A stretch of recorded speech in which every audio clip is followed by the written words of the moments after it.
창밖엔 차가운 가을비가 내리고 있었다. 학교에서 돌아오던 13살의 준서는 어깨에 책가방을 둘러맨 채 우산도 없이 빠른 걸음으로 골목길을 걷고 있었다. 그날따라 유난히 기분이 가라앉았다. 비 때문만은 아니었다. 엄마는 며칠째 말이 없었고 아빠의 제삿날이 다가오고 있었다. 죽은 지 벌써 8년째. 준서는 아빠를 거의 기억하지 못했지만 엄마는 그날만 되면 마치 영혼이라도 빠진 듯 침묵 속에 잠겼다. 바로 그때였다. 비에 젖은 골목 구석에서 희미한 울음소리가 들렸다. 준서는 걸음을 멈췄다. 멍멍 낮고 떨리는 개 짖는 소리였다. 그는 조심스레 소리가 나는 쪽으로 다가갔다. 쓰레기통 옆에 몸을 잔뜩 웅크린 채 앉아있는 중형견 한 마리. 털은 엉망이고 갈비뼈가 다 드러날 만큼 야위어 있었지만 눈동자만은 선명하고 깊었다. 준서는 무의식적으로 다가갔다. 괜찮아. 물지 마. 나 도와주고 싶어서 온 거야. 개의 눈동자가 흔들렸다. 그리고 갑자기 그가 손을 뻗자 개는 천천히 다가와 그의 손등에 콜 대었다. 이상하게도 준서는 이 개가 낯설지 않았다. 이상하게 따뜻했고 익숙한 냄새가 났다. 마치 오래전 무언가가 깨어나는 듯한 기분이었다. 준서는 망설이지 않았다. 재빨리 자기 점퍼를 벗어 개에게 씌우고 조심스레 안아들었다. 무거웠지만 그는 달렸다. 온몸이 흠뻑 젖었지만 개를 아는 팔에선 이상하게도 무게 대신 따뜻함이 느껴졌다. 현관문을 열자 엄마가 나왔다. 준서야, 옷 다 젖었잖아.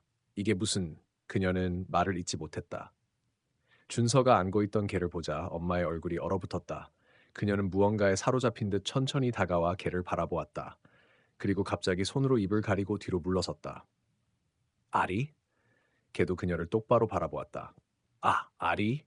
엄마의 눈에서 눈물이 터졌다. 그녀는 떨리는 손으로 개의 얼굴을 쓰다듬었다. 이럴 리가 없어. 너, 너 죽은 줄 알았어. 8년 전 그날 너도 같이. 준서는 어리둥절했다. 얘야, 누구야? 아는 게야. 엄만 잠시 대답을 못하다가 조용히 중얼거렸다. 이 아이는 네 아빠가 돌아가신 날 함께 사라졌던 아리야. 침묵이 방 안에 퍼졌다.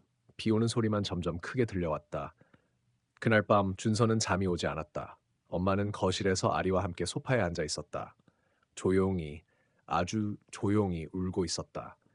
개도 그녀의 무릎에 고개를 얹고 말없이 눈을 감고 있었다. 하지만 그것은 단순한 감동의 재회로 끝나지 않았다. 다음 날 아침 우편함에 도착한 한 통의 편지가 모든 것을 바꾸기 시작했다. 편지에는 수신인도 없고 발신인도 없었다. 단지 한 줄만 적혀 있었다. 아리를 데려왔구나. 이제 기억도 돌아올 거야. 준서는 편지를 읽고 느껴보지 못한 서늘한 기운에 몸을 움츠렸다. 기억? 무슨 기억? 엄마는 무슨 기억을 잃고 있었던 걸까? 그리고 아리는 도대체 어디에 있었던 걸까? 지난 8년 동안 그날 이후 엄마는 눈에 띄게 달라졌다. 평소처럼 조용한 성격이었지만 아리를 본 이후부터는 더 자주 멍하니 창밖을 바라보며 생각에 잠기곤 했다.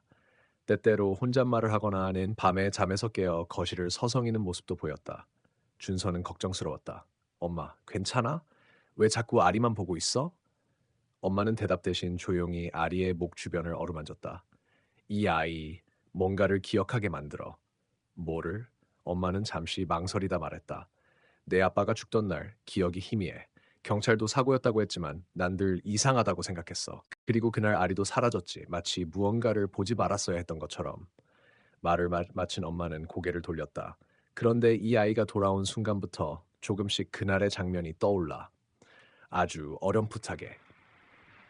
며칠 뒤 이상한 일이 일어났다.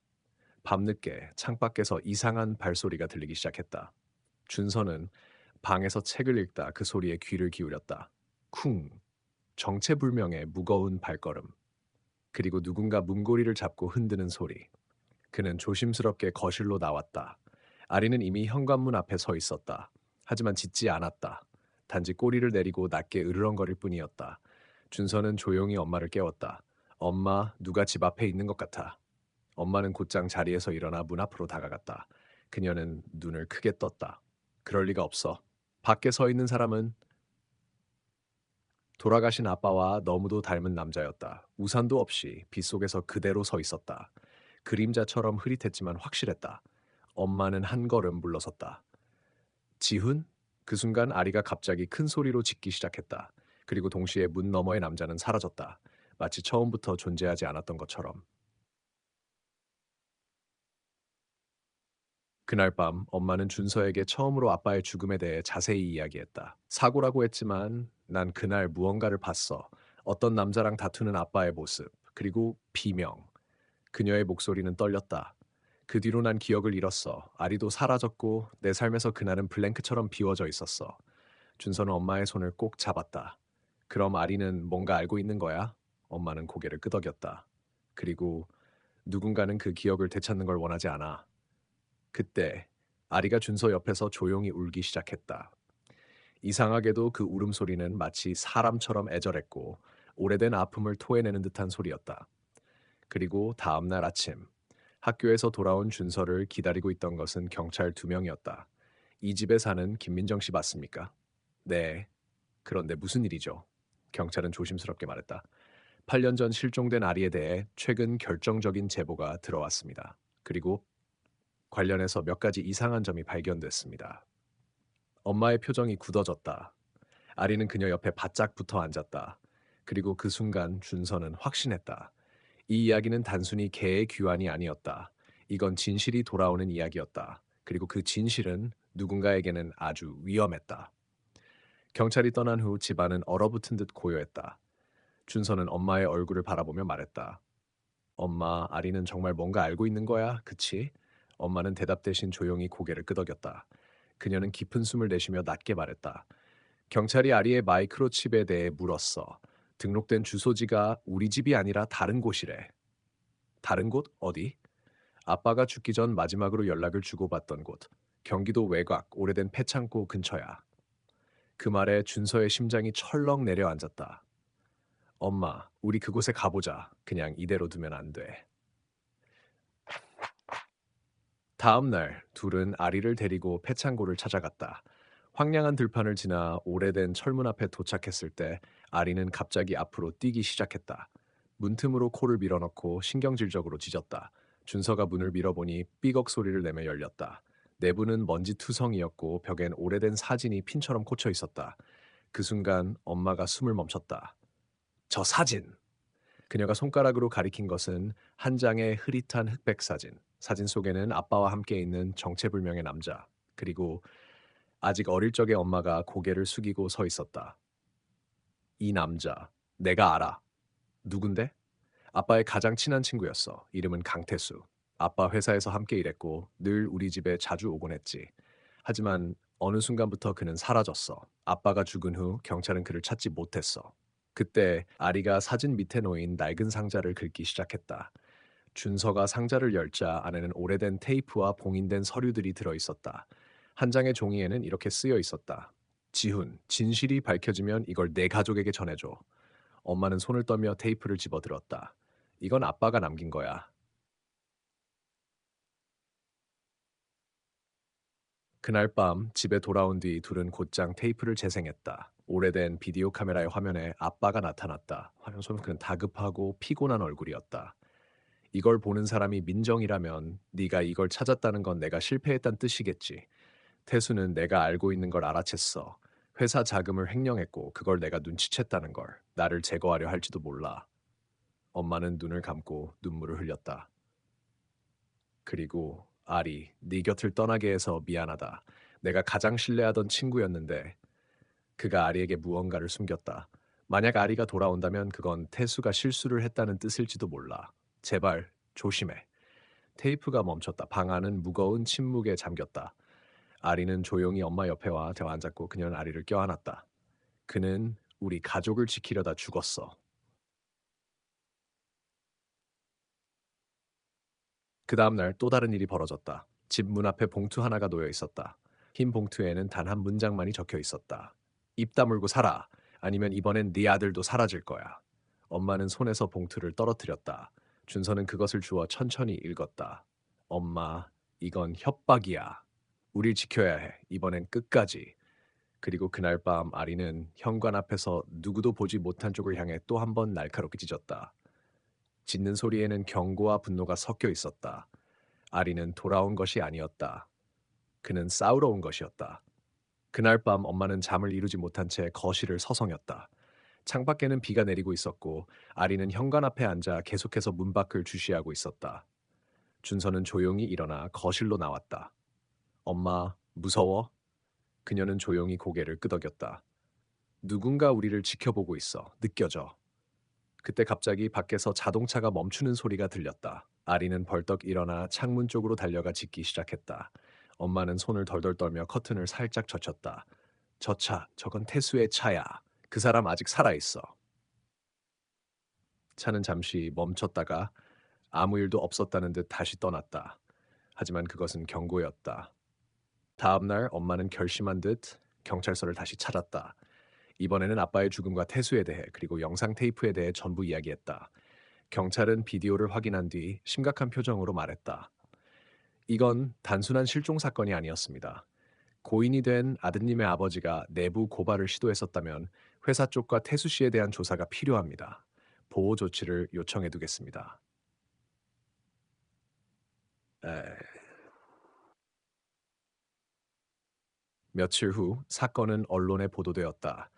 8년 전 실종된 반려견 아버지의 죽음의 비밀을 품고 돌아오다. 뉴스에서는 아리의 얼굴까지 비쳤고 기억을 안고 돌아온 개로 전국적인 화제가 되었다. 하지만 바로 그날 밤 집 앞 우편함 안에 또 하나의 봉투가 있었다. 이번엔 사진이 들어 있었다. 준서가 학교에서 돌아오는 모습을 누군가 멀리서 찍은 사진. 스의 뒷면엔 단 한마디가 적혀 있었다. 경고했잖아. 엄마는 무너질 듯 눈을 감고 소리 없이 떨었다. 그 순간 아리가 짖었다. 그러나 이번엔 다르게 울부짖음이었다. 아리야, 왜? 왜? 준서가 다가가자 아리는 현관 옆 벽을 앞발로 긁기 시작했다. 벽 뒤에는 작은 철문이 있었다. 수납장이겠거니 했던 그 벽 안에는 오래된 나무 상자가 들어 있었고 상자 안에는 무언가 묵직한 금속 상자 하나와 함께 두툼한 서류 뭉치가 들어 있었다. 서류에는 회사 로고와 기밀 도장이 찍혀 있었다. 엄마가 천천히 그 서류를 펼쳤다. 이건 회사 비자금 흐름 자료야. 이걸 아빠가 숨겼던 거야. 아리에게 맡겨서. 그때 엄마는 퍼뜩 떠올렸다. 아리가 사라진 그날, 나는 아빠랑 다투고 있었어. 아빠는 누군가를 막기 위해 경찰에 가겠다 했고, 나는 가족부터 지키라며 막았지. 그때 아리는 아빠를 따라 나갔어. 그리고 돌아오지 않았고, 눈물 한 방울이 조용히 서류 위로 떨어졌다. 아리는 그날부터 계속 돌아오고 있었던 거야. 8년을 걸어서. 그날 밤 엄마는 결심했다. 도망치지 않을 거야. 이번엔 우리가 끝장을 보자. 그리고 다음 날 아침 언론과 경찰 그리고 시민 단체들이 그들의 집 앞에 모였다. 엄마는 모든 증거를 꺼내어 발표했다. 이건 제 남편의 유산입니다. 그리고 이 강아지 아리. 그는 제 가족이자 이 진실의 유일한 증인입니다. 언론은 폭발했고 그 이야기는 전국을 흔들었다. 하지만 태수는 아직 어디에도 모습을 드러내지 않았다. 그리고 다음 날 드디어 한 통의 메시지가 도착했다. 보낸 사람 강태수 내용. 아리 아직 살아 있었군. 그럼 내가 가야겠지.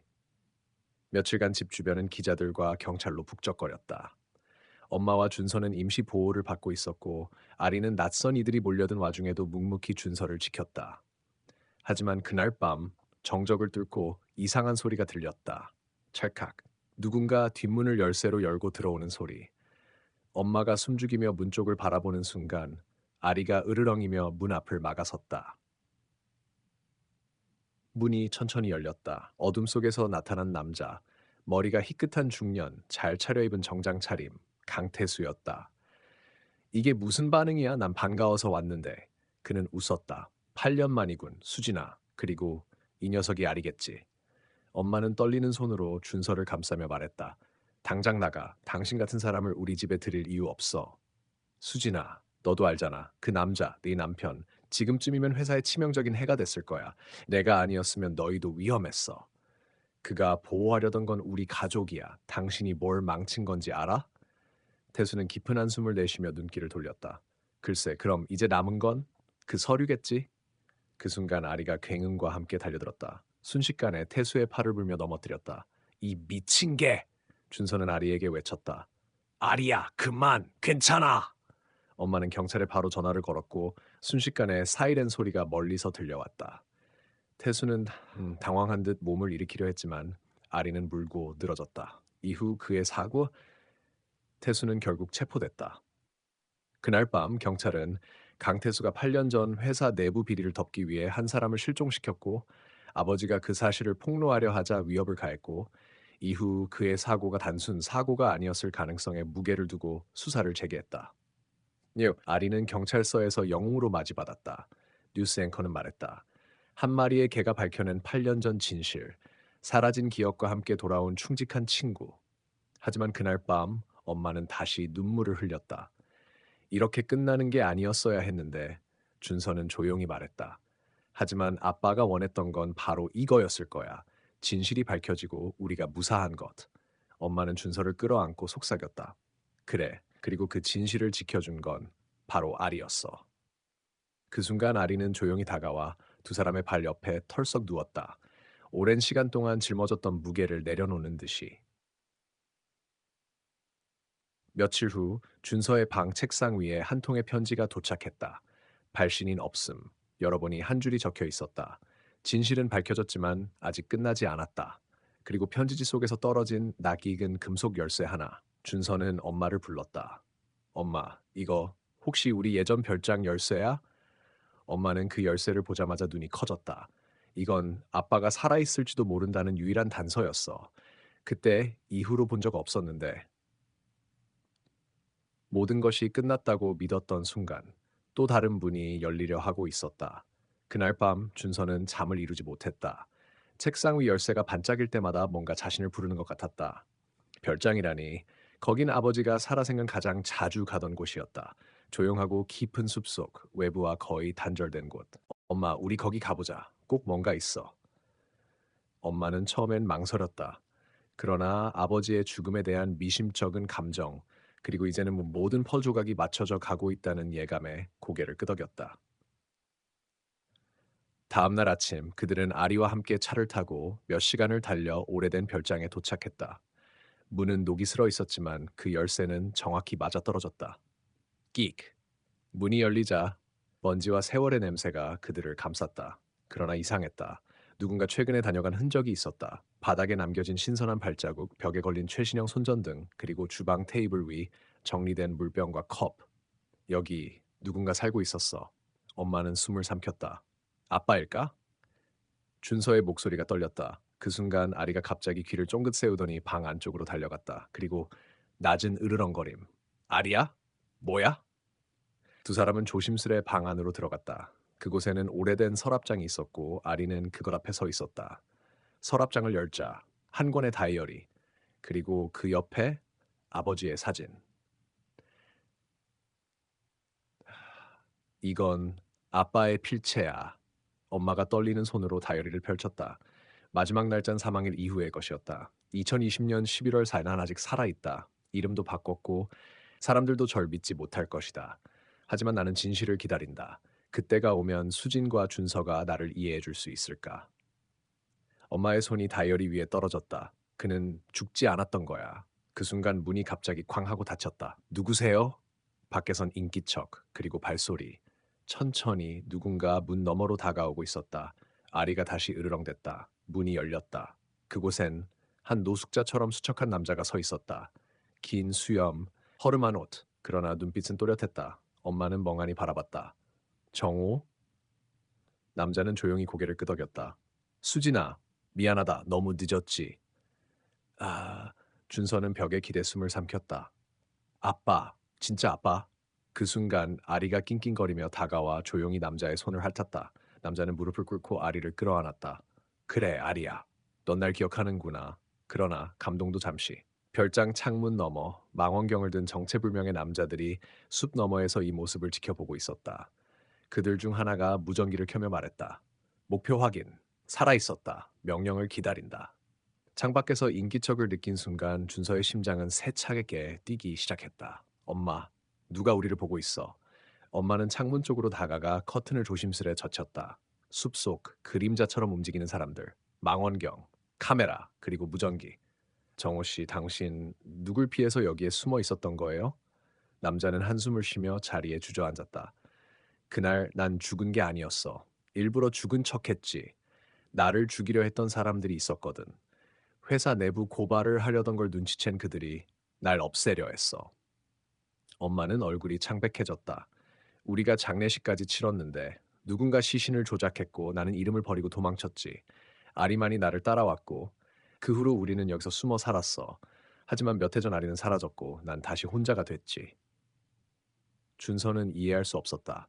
그럼 왜 이제 와서 나타난 거예요? 아리는 너를 통해 나를 다시 이끌었어. 그리고 지금 그들이 또다시 날 찾고 있어.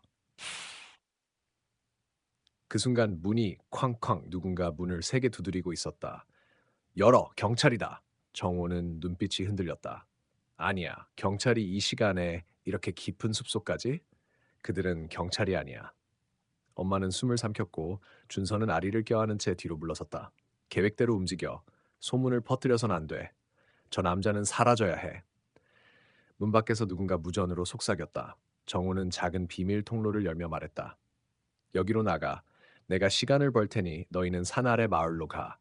거기엔 내 친구가 있어. 이름은 윤기석. 그에게 이 다이어리를 보여줘. 탈출은 쉽지 않았다. 어둠 속 숲을 가로질러 달리는 동안도 뒤쫓는 발소리는 멀지 않았다. 하지만 아리는 방향을 정확히 알고 있었다. 마치 8년 전 정호와 함께 숲을 달렸던 기억이 되살아난 듯 아무도 갈 수 없는 길로 가족을 이끌었다. 그리고 마침내 작은 산장, 문 위엔 희미하게 적혀 있는 글자, 윤기석 수의원. 엄마는 힘없이 문을 두드렸다. 제발, 제발. 수진 씨 살아 있었어. 문을 연 남자, 중년의 무표정한 얼굴. 그러나 엄마를 보자 눈이 커졌다. 수진 씨 살아 있었어? 우릴 도와줘요. 정호가 위험해요. 그녀는 떨리는 손으로 다이어리를 내밀었다. 기석은 조용히 그것을 펼쳤고 첫 줄을 읽자마자 표정이 완전히 변했다. 이제 내 모든 게 켜졌군. 그들을 막을 수 있어. 하지만 대가 따를 거야. 그 순간 숲 너머에서 총성이 들렸다. 총성. 순간 모두가 얼어붙었다. 윤기석은 창문을 조심스럽게 내다보았다. 시간이 없어. 그들은 벌써 이 근처까지 왔어. 그는 서랍을 열어 오래된 서류 뭉치를 꺼냈다. 여기엔 정호가 수년간 모아온 증거가 들어있어. 그가 목숨을 걸고 수집한 자료야. 이걸 공론화해야 해. 그래야만 그들이 멈춰. 엄마 수지는 떨리는 목소리로 물었다. 하지만 우리가 그걸 공개하면 다시 쫓기게 되는 건 아니에요? 맞아. 하지만 진실을 묻고 사는 삶은 지옥이야. 넌 그 지옥에서 충분히 오래 살았잖아. 준서는 방 한편에서 조용히 아리를 쓰다듬고 있었다. 하지만 아리 역시 뭔가를 느낀 듯 문을 향해 으르렁거렸다. 아리의 몸은 긴장으로 굳어 있었고 낮고 낮은 경고음이 목구멍에서 울려 퍼졌다. 기석이 말했다. 우리가 이걸 외부로 전달할 동안 누군가는 미끼가 돼야 해. 수진이 고개를 끄덕였다. 나야, 내가 나가서 시간을 벌게. 그동안 당신은 자료를 언론사에 넘겨요. 그리고 준서를 데리고 이곳을 떠나줘요. 안 돼, 엄마. 준서가 소리쳤다. 왜 자꾸 엄마가 다 하려는 거야? 나도 할 수 있어. 아리랑 나, 우리가 도울 수 있어. 기석은 생각에 잠겼다가 입을 열었다. 준서, 네가 정말 도울 수 있다면 중요한 역할을 맡아줘야 해. 아리는 너에게 충성하니까 가능할지도 몰라. 작전은 시작되었다. 작전은 시작되었다. 기석은 증거가 담긴 USB를 노트북에 연결해 실시간으로 기자에게 데이터를 전송하기 시작했다. 한편 수지는 마당에 나가 손을 들고 외쳤다. 여기 있어요. 원하는 게 나예요. 총을 든 남자들이 천천히 나타났다. 그들은 경찰 유니폼을 입고 있었지만 그 눈빛은 훈련된 살인의 냄새를 풍겼다. 정호는 어디 있습니까? 리더 격의 남자가 물었다. 그 사람 죽었어요. 나 대신 죽었어요. 순간 무전기에서 한 남자의 목소리가 흘러나왔다. 거짓말이야. 수진과 정호는 함께 도망쳤어. 그 개도 있어. 그놈이 증거를 들고 있을 거야. 그때였다. 숲 뒤편에서 연기가 치솟기 시작했다. 기석의 집이 불타고 있었다. 준서와 아리는 몰래 뒤편으로 나와 트럭을 몰고 있었다. 아리는 조수석에서 몸을 낮추고 으르렁거렸다. 준서의 손은 떨렸지만 두 눈은 강해져 있었다. 우리가 이겨야 해. 아빠를, 그리고 엄마를 위해. 도심에 도착한 준서는 기석이 말한 기자를 찾아갔다. 하지만 사무실은 이미 무너져 있었고 기자의 책상은 뒤엎어진 채였다. 우릴 막으려는 자들이 벌써 움직였어. 그때 한 여자가 다가왔다. 너 기석 박사님이 보낸 아이니? 네, 자료를 갖고 있어요. 기자분은 어디 계세요? 여자는 조심스럽게 손을 뻗어 USB를 받았다. 그는 안전한 곳으로 갔어요. 지금부터는 내가 도울게. 거기서 멈춰. 하지만 그 순간 아리가 갑자기 짖기 시작했다. 주변에서 다가오는 발걸음. 남자 둘 총을 들고 나타났다. 거기서 멈춰. USB를 내놔. 준서는 여자를 뒤로 밀치며 아리에게 소리쳤다. 지금이야, 아리! 아리는 번개같이 뛰어올라 남자 중 한 명을 넘어뜨렸다. 총성이 울리고 사람들은 비명을 질렀다. 준서는 피를 뚫고 도망쳤다. 주머니엔 아직 USB가 남아 있었다. 그리고 모든 진실은 아직 세상 밖으로 나가지 못했다. 비가 내리기 시작했다. 하늘은 낮게 깔렸고 세상 전체가 숨을 죽인 듯 고요했다. 준서는 골목길을 헤매며 숨을 몰아쉬었다. 피투성이가 된 셔츠, 손에는 꼭 쥔 USB, 그리고 뒤따르는 발소리. 조금만 더 버텨야 해. 아리는 준서 옆에서 몸을 낮추고 있었고 갈라진 발바닥에서는 피가 배어 나왔다. 하지만 아리는 포기하지 않았다. 그 눈동자에는 여전히 그 강인한 충성심이 살아 있었다. 한편 기석은 도심에서 멀리 떨어진 폐허가 된 창고에 도착했다. 그곳은 정호가 살아있을 때 비밀스럽게 운영하던 네트워크의 마지막 거점이었다. 기석은 서둘러 위성 라우터를 작동시키고 해킹 프로그램을 열었다. 시간이 없어. 준서가 살아만 있으면 그 순간 컴퓨터 화면에 전송 시작 메시지가 떴다. 됐다.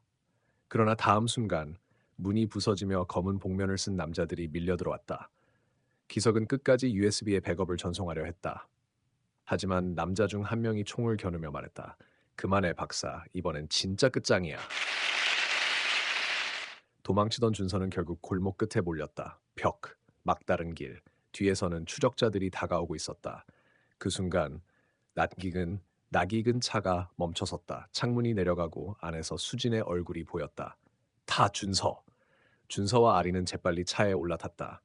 타이어는 비에 미끄러졌지만 차는 다시 속력을 냈다. 뒤에서 총소리가 울렸고 창문 하나가 산산조각났다.